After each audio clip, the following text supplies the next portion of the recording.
warahmatullahi wabarakatuh. Balik lagi di YouTube channel kita, Calm and Vlog. Nah, hari ini kita mau membahas topik yang sangat menarik, yaitu tentang bayi prematur. Salah satu moms yang mau berbagi tentang pengalamannya melahirkan bayi prematur. Kira-kira apa sih penyebabnya kelahiran dengan bayi prematur? Mungkin banyak faktor yang menyebabkan bayi prematur, namun moms kali ini ingin menceritakan sedikit pengalamannya selama hamil sehingga bisa melahirkan bayi prematur. Sebelum lanjut ke videonya, jangan lupa untuk di subscribe dan like ya, untuk terus membangun channel ini lebih berkembang dan terus memberikan informasi yang sangat bermanfaat. Oke, langsung aja. Halo, Assalamualaikum warahmatullahi wabarakatuh. Halo, Moms. Nah, hari ini kita kedatangan narasumber seorang moms yang sudah melahirkan dan mempunyai pengalaman melahirkan bayi prematur. Nah, mau dengar kan ceritanya kayak gimana? Langsung aja, Moms, cerita dari mulai hamil, melahirkan sampai persalinan. Febi, assalamualaikum semuanya. Hai. Perkenalkan dulu nih, nama nama saya yaitu Poppy. Di sini saya akan menceritakan bagaimana proses kelahiran prematur tersebut.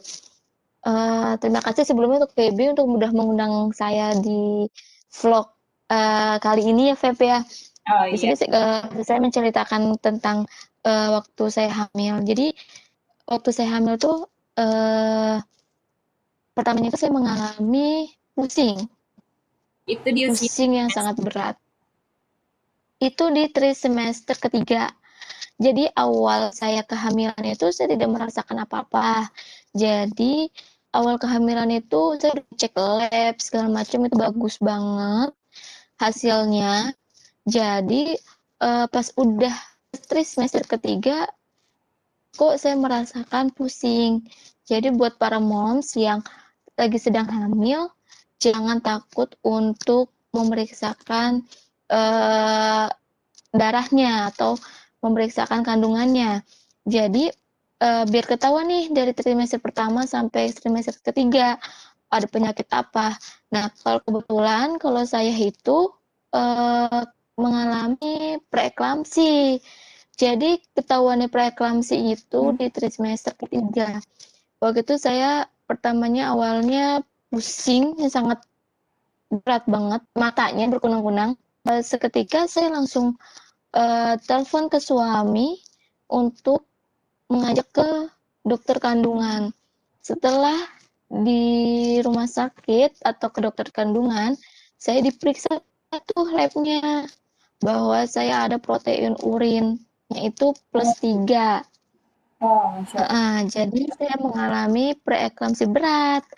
Jadi untuk para moms yang tidak ingin terjadi seperti saya, hindarilah makanan yang bermicin, asin, terus kalau bisa makanan yang kayak daging, sayuran itu harus ya Banyak ya. harus dikonsumsi.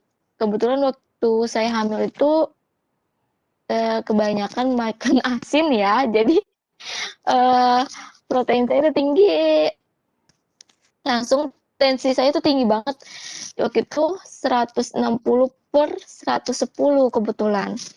Wow, itu udah melengkapi 3 syarat preeklamsi ya. Tensi tinggi, Iya, sakit kepala, sama protein urinnya udah positif 3 ya. udah positif 3, sudah sangat berat banget. Jadi pada saat itu saya tidak dibolehkan pulang, Hmm. lalu diobservasi di UGD. Kebetulan waktu itu ada salah satu rumah sakit IG apa harus dibutuhkan ICU dan NICU pada saat itu. Kebetulan ICU dan NICU-nya penuh di rumah sakit yang A, lalu saya dirujuklah ke rumah sakit yang B.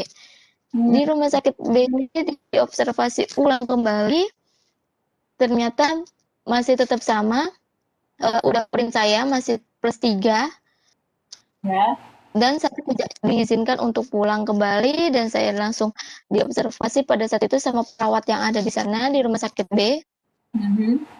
Nah, di rumah sakit B ini saya ditindakkan langsung pakai obat MGSO4 dan itu apa namanya pematangan paru kebetulan. Oh, untuk babynya Tapi ya? sebelum saya untuk babynya, jadi sebelum saya mendapatkan obat tersebut, saya dikontrol lah sama salah satu dokter kandungan yang di sana. Mhm. Dia ngomong, eh, Bu, ini anaknya PJT ya? PJT itu pertumbuhan janin terhambat, Mhm. gitu. Nah, tapi saya bilang, Dok, waktu saya kontrol di rumah sakit A, berat badannya sekian, normal. Tapi tidak, Bu, di sini apa namanya? eh eh, apa BB-nya tuh berat badannya itu sangat rendah katanya gitu. Oke Oke. lah, saya observasi selama 5 hari dikasih pematangan paru sama MGO4 selama 5 hari. Pas akhir terakhir itu saya di CTG bahwa anak saya itu jantungnya sudah mulai melemah katanya. Langsung hari itu juga ditindakkan operasi sesar. Dan setiap hari itu tensinya tuh naik naik dan naik naik naik Sorry, gitu loh. Jadi usia berapa bulan kehamilannya? waktu itu saya lahir usia kandungannya itu sekitar 33 sampai 34 minggu. Anak saya lahir pada saat itu.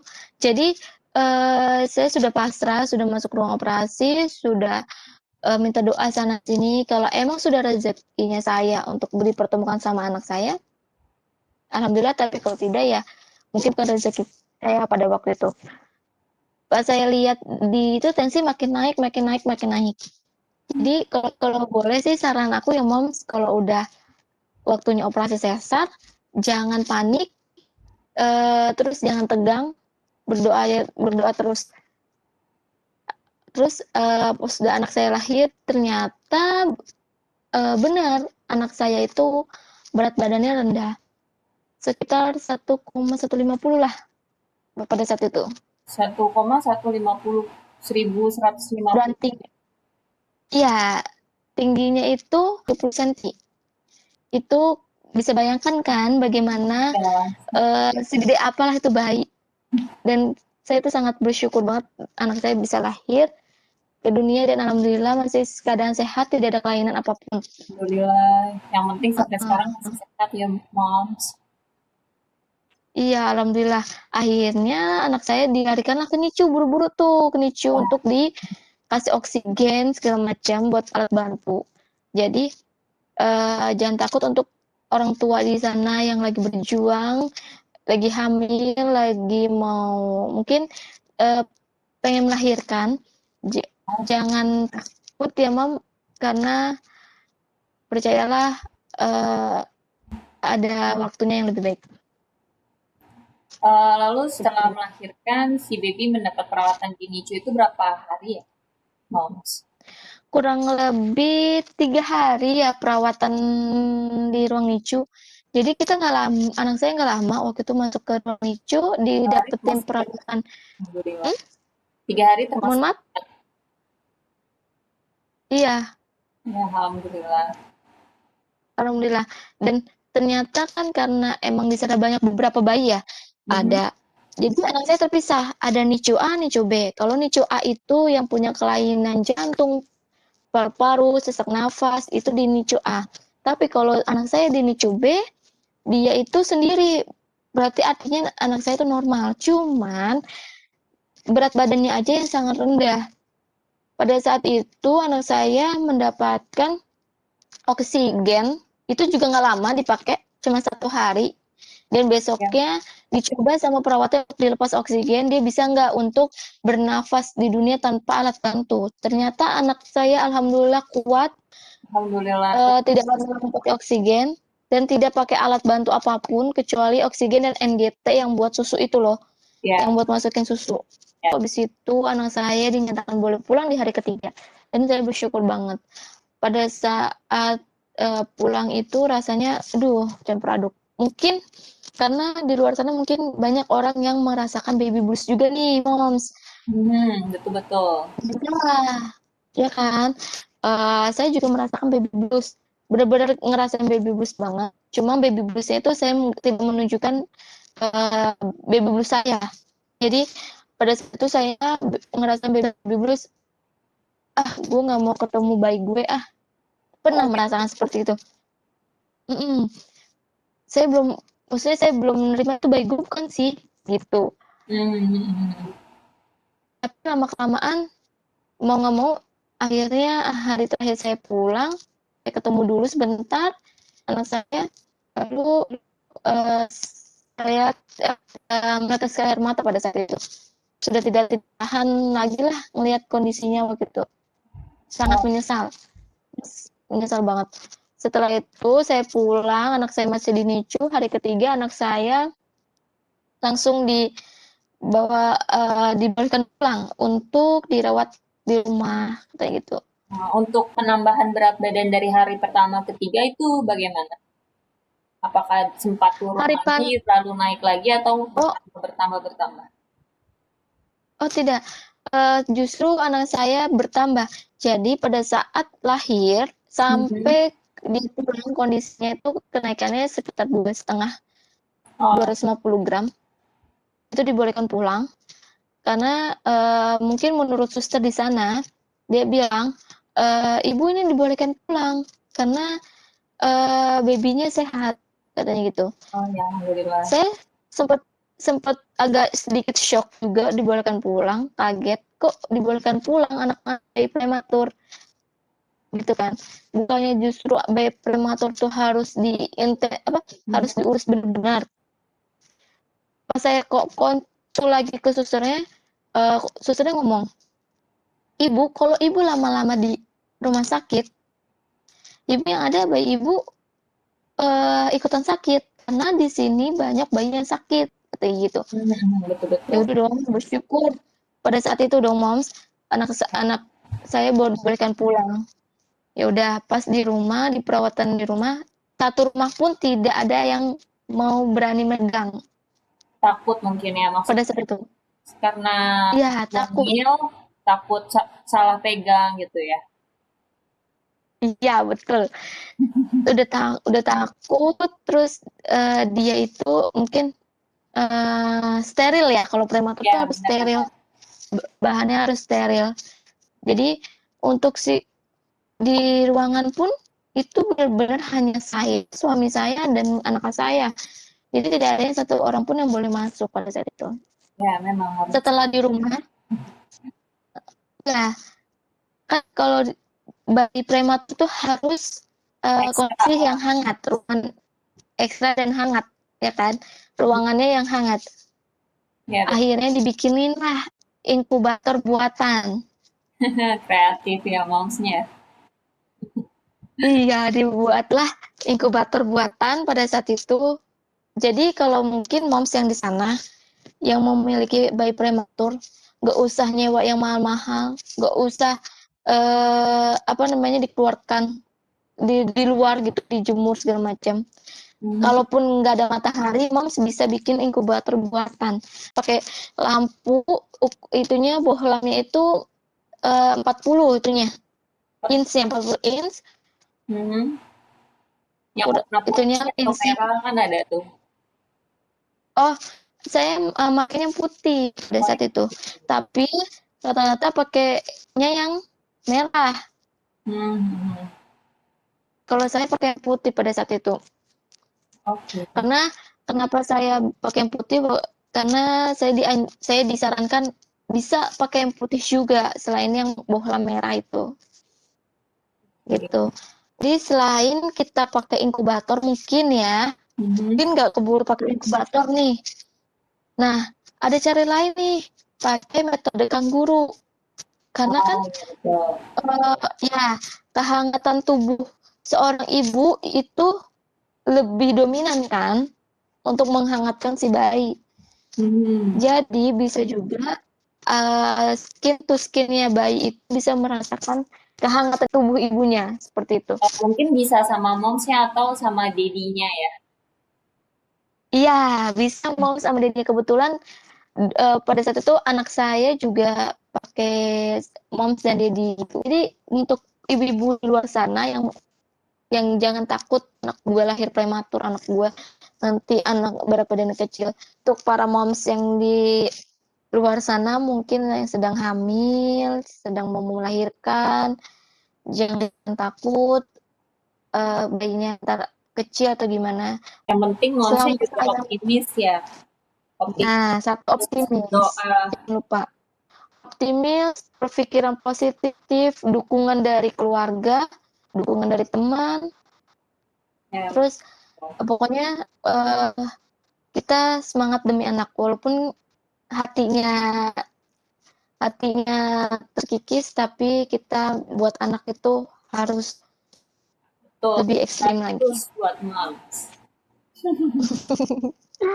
Jadi saya tuh dibilang galau, galau, tapi ya buat anak kita nggak boleh galau, Ya, betul guys. banget. Kita harus Ibu semangat. harus lebih kuat, harus tegar.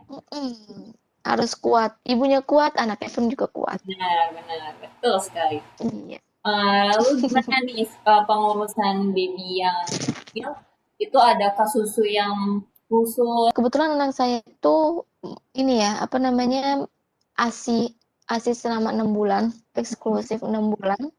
Pada saat dia perawatan di rumah sakit, enggak, tidak dibantu sama susu, tapi cuma beberapa kali doang pakai susu BBLR. Hmm, Boleh sebut merek? Laktogen BBLR. Jadi, laktogen BBLR disarankan oleh rumah sakit untuk menaikkan berat badan pada saat itu. Pada saat itu, karena ASI saya belum begitu banyak. Hari kedua, hari ketiga, saya tidak memakaikan susu formula itu. Jadi pakai ASI, doping ASI, ASI, ASI terus. oh asli ya. Nah, pas di rumah, saya pakai ASI plus pakai susu Nutramigen juga gitu. Jadi Hmm. ASI juga, susu formula juga. Jadi ya sama-sama masuk lah gitu. Tapi sekarang alhamdulillah perkembangan penambahan berat badannya juga udah mulai oke ya. Iya, alhamdulillah, Perkembangannya alhamdulillah banget. normal-normal aja gitu ya.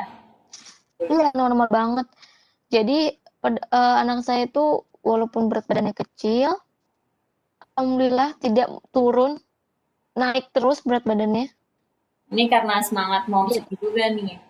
Nah, Terusnya. ya alhamdulillah banget. Makanya untuk para moms yang di sana, di luar sana, semangat terus buat anaknya berjuang. Jangan pernah takut dan jangan pernah berpikiran negatif. Mau diomongin orang pun jangan dihiraukan.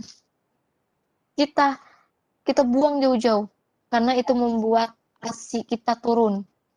Ya, benar. Betul sekali moms. Tuh, karena pernah pengalaman juga waktu kontrol pertama Mhm. apa namanya? Ada salah satu pasien lah dia ngomong, "Ih, bayinya kecil banget. Oh gitu. Ih, tulangnya Yang kelihatan. Ih, segala macam." Bohong kalau ibu tidak nangis, seorang ibu tidak nangis. Pastilah nangis. Saya ya. ngomong tuh sama bayi saya.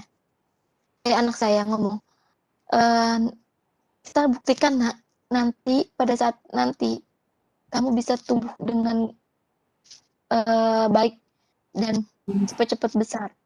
Betul, Udah betul. dari situ omongan orang jadi motivasi dong, Iya, betul banget.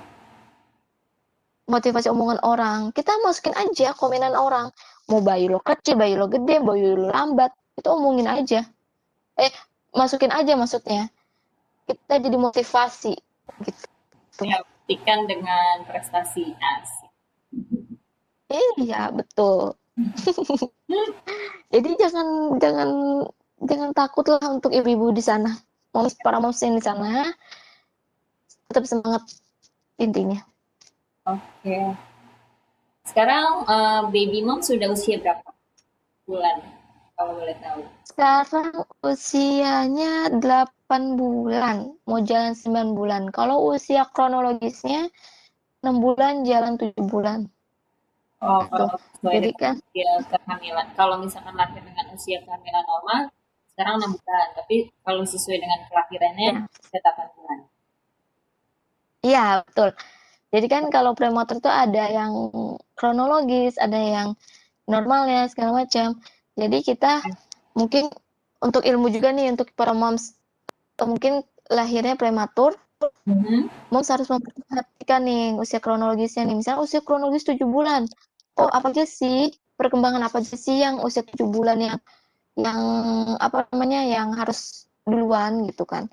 Ya, Jadi jangan patokin tentang 9 bulan, dia ternyata kronologis 7 bulan, ih dia belum duduk, ih dia berangkat, belum hitung aja usia 7 bulan harusnya apa gitu. Pokoknya yang punya bayi prematur, jadi kalian tuh harus ngikutin patokan usia kronologis hmm, perkembangannya apa. Jadi jangan patokan, dia benar-benar 9 bulan lo harus duduk, harus bisa jalan segala macam, kan perkembangan orang beda-beda. ya. Perkembangan bayi beda-beda. Jadi kita nggak boleh Nanti ngikutin orang, kita yang harus ngikutin. Jangan kan untuk bayi yang prematur, bayi yang normal aja itu pertumbuhannya beda-beda. Ada yang tumbuh giginya mulai 6 bulan, ada yang mulainya 12 bulan. Nah, iya benar. Yang Anak saya penting sudah selama nunggu gigi babynya anak aku. sehat, nanti juga dia akan mengikuti dengan seiringnya waktu, sesuai dengan perkembangan. Iya, betul. Betul banget. Hmm. Jadi ya udahlah, kita nggak usah terlalu ngikutin orang. Intinya itu. Jadi kita yang penting kita ngurusin kita Sama bayinya. aja, jadi Benar. bayi kita sendiri aja. Jadi nggak usah takut lah, anak gua bisa hidup apa enggak, anak gua bisa makan apa enggak gitu. Pengalamannya menarik banget. Mungkin buat para moms di luar yang punya pengalaman tentang bayi prematur dan masih takut, dengan adanya video ini bisa membantu dia tetap semangat, fokus ngurusin babynya juga, dan hindari aja deh Iya, orang-orang yang berpikiran negatif. iya. Itu yang membuat kalau omongan orang itu membuat kita drop banget, bener-bener drop. Cuma dari omongan orang itu kita bisa menjadi motivasi untuk merawat si baby. Jadi biar babynya sehat, kitanya juga ikutan sehat. Kita kuat, babynya kuat. Jadi ya udahlah, jauh-jauh lah omongan orang mah. Terima kasih banyak nih moms sudah sharing pengalaman tentang bayi prematur dan kehamilan dengan preeklamsi. Semoga ini juga jadi pelajaran untuk ibu-ibu yang sedang hamil lainnya supaya lebih waspadalah dengan apa yang dikonsumsi selama hamil, dan seandainya pun sudah terjadi dengan bayi kelahiran prematur supaya lebih kuat dan mempunyai semangat dan lebih fokus lah sama babynya. Iya, benar sekali. Jadi ya udahlah, eh pokoknya tetap semangat aja untuk moms-moms yang sana ya. Oke. Terima kasih Feby sudah mengundang aku. Ya, Sampai terima ketemu kasih lagi. juga udah mau mengisi di vlog kita kali ini. Sebenarnya ini bincang Ya, dadah. ya sama Hmm? mama muda, asik. Oke, sampai ketemu Sama juga Feby juga udah. Dadah. bincang-bincang selanjutnya. Mungkin Dadah. nanti See you bisa next sharing yang lain. time. Dadah, bye. Wassalamualaikum warahmatullahi Bye. wabarakatuh. Waalaikumsalam. Nah, itu dia pengalaman dari salah satu moms yang melahirkan bayi prematur. Semoga video kali ini bermanfaat dan bisa menjadi pelajaran kita semua supaya kita ibu hamil lebih aware lagi terhadap makanan yang dikonsumsi selama hamil. Oke, sampai jumpa di video selanjutnya. Bye bye. Assalamualaikum warahmatullahi wabarakatuh.